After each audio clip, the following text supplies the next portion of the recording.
अस्सलाम वालेकुम जी, मेरा नाम डॉक्टर आमिर है और मैं as a consultant pediatrician DHQ hospital Bahawalnagar में अपनी खिदमत सर अंजाम दे रहा हूँ और आप देख रहे हैं मेरा यूट्यूब चैनल। उम्मीद करता हूँ कि आप ईमान और सेहत की बेहतरीन हालत में हैं। पिछली वीडियो में मैंने आपको हिस्ट्री के बारे में थोड़ी सी मालूमात दी थी, जिसमें हमने हिस्ट्री का ज़्यादातर portion HOPI history of presenting illness के बारे में डिस्कस किया था। हिस्ट्री ऑफ प्रेजेंटिंग इलनेस एक बैकबोन रीढ़ की हड्डी की हैसियत रखती है टोटल हिस्ट्री में, कि जिसकी हिस्ट्री ऑफ प्रेजेंटिंग इलनेस अच्छी होगी उसकी ओवरऑल हिस्ट्री भी होगी। बाकी हिस्ट्री में इतना ज़्यादा काम नहीं है।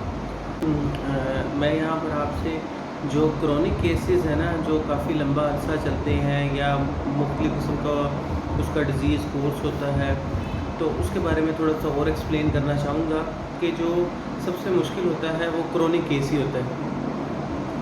एक तो उसकी बीमारी चल रही होती है, दूसरा वो दोबारा किसी और सिम्टम्स के साथ या उसी बीमारी की कंटिन्यूएशन के साथ आ जाता है। फॉर एग्ज़ाम्पल, एक पेशेंट है जी, उसे 3 से 4 साल हो गए हैं CLD के लिए। CLD का उसका ट्रीटमेंट भी चल रहा है, इन्वेस्टिगेशन भी हो रही है, सब कुछ चल रहा है। अब अचानक से उसके पेट में दर्द शुरू हो गया।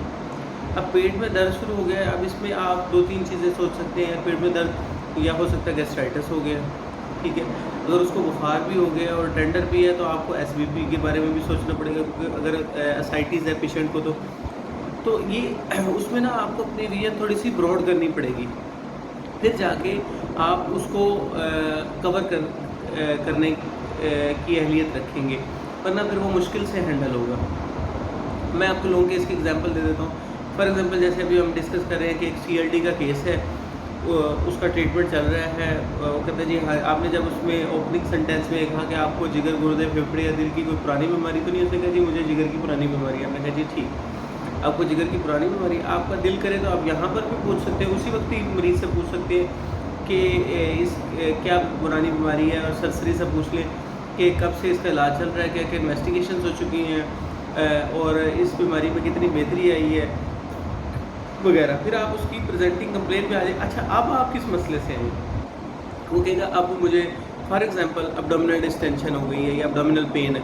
अच्छा, उस पर आप वो सारा duration, onset, progression, association, aggravating, relieving factor करके उसमें आप उसके डिफरेंशियल डायग्नोसिस ज़रूर पूछें कि आपके जहन में गैस्ट्राइटिस आ गया है, आपके जहन में SPP आ गया, उससे सारा इंक्वायर करें, डिफरेंशियल डायग्नोसिस पूछें, what treatment given, what investigation done, what are the complication of that treatment। ये सारा कंप्लीट करने के बाद आप एक्चुअल डिजीज़ पे चले जाएं।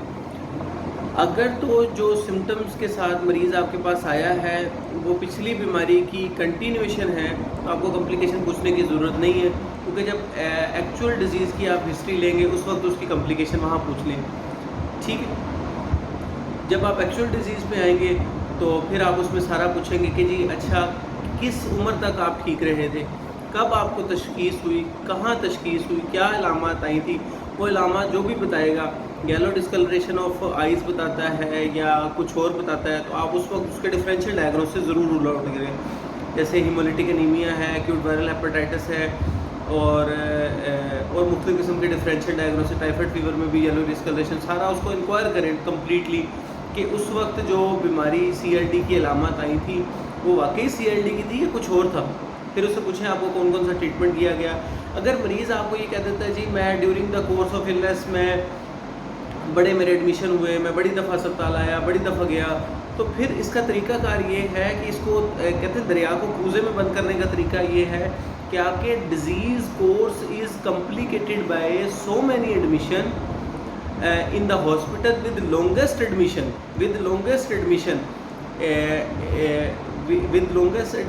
with this disease, and during that admission the patient has following complaint या following symptoms with this symptoms and investigated and treated this and this, तो उसको दरिया में कूज़े में बंद हो जाएगा कि लॉन्गेस्ट एडमिशन या कोई कम्प्लिकेशन के साथ आया, उसको आपने कवर करना है।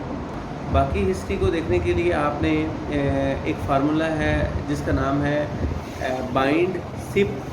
B stand for birth history for paeds related people, I stand for immunisation history, N stand for nutritional history, D stand for developmental history, और SIPS S socio economic history, I stand for impact of disease, P में 2 चीज़ें आ जाती हैं, personal history, parent understanding and past history.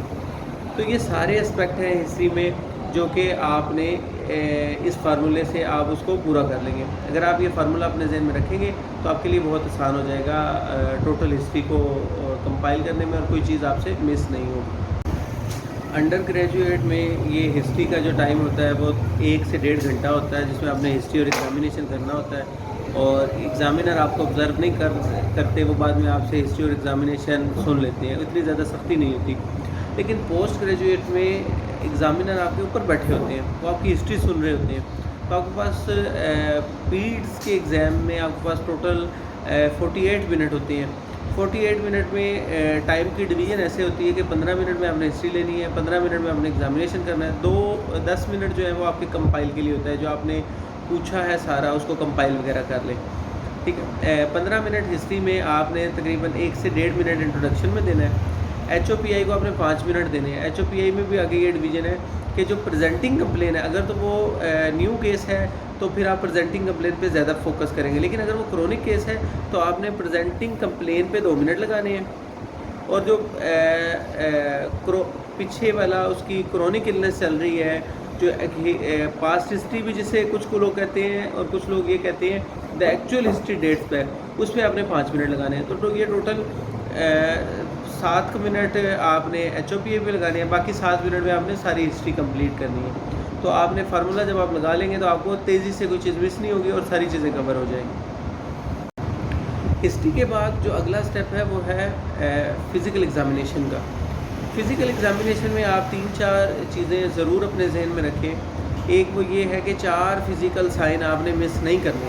वो कौन कौन से हैं कि cyanosis, number 1 is cyanosis, number 2 is jaundice, number 3 is pallor या अनीमिया, और नंबर 4 इज़ द क्लबिंग। ये 4 फिज़िकल साइन हैं जो किसी भी सूरत में आपने मिस नहीं करने। वही तरीकाकार ये है कि पेरीफ्री में आपने क्या देखना है, पेलर क्लबिंग और पिडल और सेकुलर एडिमा, और सेंटर में आपने जॉन्डिस, पेलर, साइनोसिस और थायराइड स्वेलिंग। जॉन्डिस, पेलर आप आइज़ में देखेंगे, साइनोसिस आप लिप्स में देखेंगे, और थायराइड स्वेलिंग होगी, और पेरिफेरल में आपने पिडल एडिमा।